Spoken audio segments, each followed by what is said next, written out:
তিনি বলেছেন, জামায়াতে ইসলামীর আমিরের নারীদের প্রতি অবমাননাকর বক্তব্য সারা দেশে তীব্র প্রতিক্রিয়া সৃষ্টি হয়েছে। তা ভিন্ন খাতে প্রভাবিত করতেই জামায়াতের আমির নতুন করে স্বাধীনতার ঘোষক ইস্যু সামনে এনেছেন। মঙ্গলবার চট্টগ্রামে সমাবেশে জামায়াত আমির মন্তব্য করেন, ৭১-এ LDP chairman Oli Ahmed we revolt ঘোষণা করেন। শরীফ ভাই, হঠাৎ করে স্বাধীনতার ঘোষণা ইস্যুটি আবার কেন সামনে? ধন্যবাদ।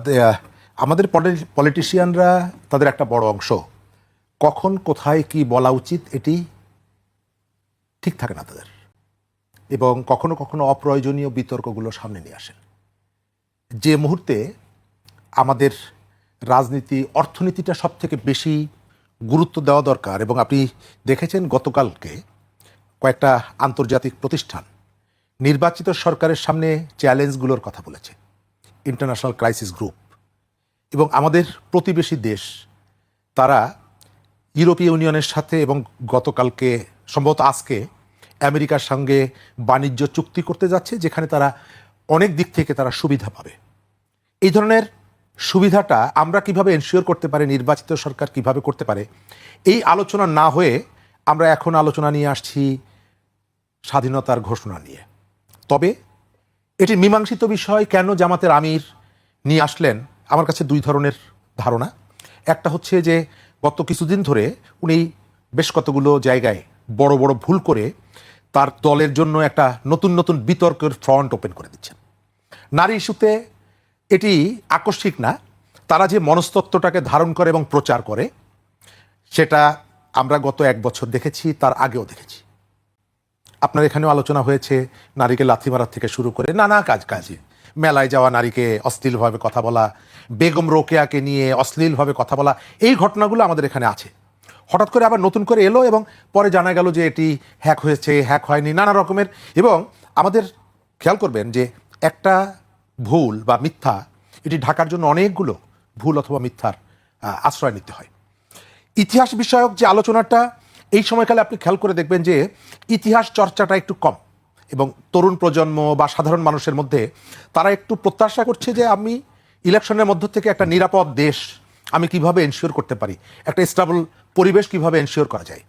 হঠাৎ করে এই বক্তব্যটা নিয়ে আসার ভেতর থেকে এখন বিএনপি যদি এর কাউন্টার দিতে থাকে এবং বিএনপিকে ওই দিকে ঠেলে দেওয়ার ভেতর থেকে মানুষের মধ্যে আবার একটা ধারণা তৈরি করা যে দেখো বিএনপি আসলে ইতিহাস নিয়ে থাকতেছে, এটা বিএনপির জন্য একটা ফাঁদ হতে পারে। কারণ যার সম্পর্কে বলা হয়েছে কর্নেল অলি, ওই মঞ্চে ছিলেন।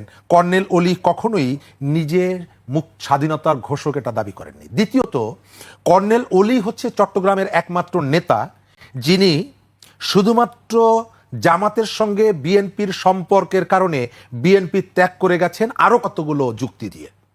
বিএনপির সাথে কর্নেল অলির যে দূরত্ব তৈরি হয়েছে তার পুরোটাই হচ্ছে জামাতকে কেন্দ্র করে, জামাতকে ইস্যু করে। এবং কর্নেল অলি দল ভেঙে নতুন যে দল গঠন করেছেন তখন যে বক্তব্য দিয়েছিলেন, সেই বক্তব্যগুলো গতকালকের মঞ্চে জামাতের আমির যে কথাগুলো বলেছেন তার সাথে অনেকগুলো জায়গায় সাংঘর্ষিক। আমরা এই অবস্থায় ইলেকশনের যে জায়গাটা, আমি ওইখানে আসতে চাই। সরকার কি একটা ফেয়ার ইলেকশন চায়?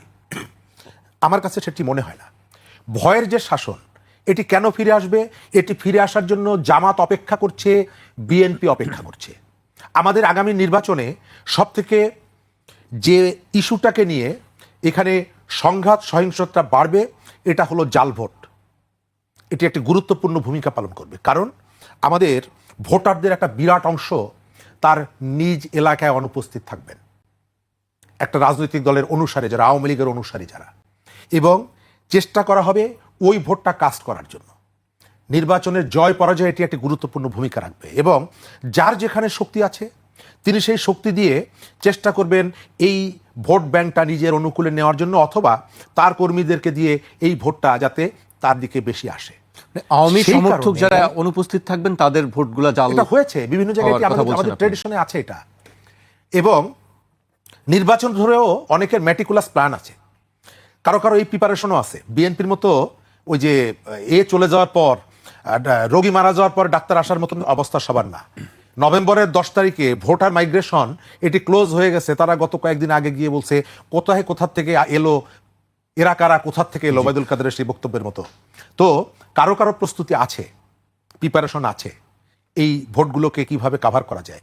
আমি যেটা মনে করি, সরকারের যে জায়গাগুলো আছে, পুলিশ প্রশাসন, শৃঙ্খলা বাহিনীকে সরকার নিজেই চায়নি যে তারা নিজের পায়ে দাঁড়াক। হবিগঞ্জের কথা মনে আছে? এই ঘটনার পরে পুলিশের মধ্যে যে ধরনের আত্মবিশ্বাসটা তৈরি হয়েছিল, আবার পুলিশ সেখান থেকে সরে গেছে। আপনি সন্ধ্যাবেলায় ধরলেন একজনকে, রাত্রেবেলায় আবার বিচারক খুঁজে বেড়াচ্ছেন, কারণ ভোর রাত্রে আদালত বসাতে চাচ্ছে জামিন দেওয়ার জন্য। তো এই যে ঘটনাগুলো, এই ঘটনাগুলো মানুষের মনের মধ্যে সংশয় এবং শঙ্কা তৈরি করছে। সরকার চালাকি করছে। নুরুল হক নূরের উপরে আক্রমণ হয়েছিল সেপ্টেম্বর মাসের 2 তারিখে, বিচার বিভাগীয় তদন্ত কমিটি হয়েছিল, এখন পর্যন্ত 15 দিনের জন্য এখন পর্যন্ত রিপোর্ট দেয়নি। এই সরকার প্রথম থেকে পলিসি নিয়েছে দুটো। এক হচ্ছে মাঠে তার একটা বাহিনী থাকবে যারা ভিন্ন মত, ভিন্ন পরিচয়, এটা নিয়ে যদি কেউ আসে তাদেরকে আক্রমণ করা হবে। এবং আক্রমণের মাত্রাটা দেখেছেন, আপনার অফিসের সামনে পোস্টার লাগানো আছে। এই যে টিআইবির কথা বললাম, ডক্টর ইফতেখারুজ্জামান সহ যারা গণ অভ্যুত্থানে পক্ষে দাঁড়িয়েছিল, আমাদের দেশের ইম্পর্টেন্ট লোকজন, নানা ধরনের পেশায় খুব নামকরা লোকজন, তাদের নামের পোস্টার আছে। তাদেরকে গ্রেপ্তার করতে হবে, তারা রাষ্ট্রদ্রোহী।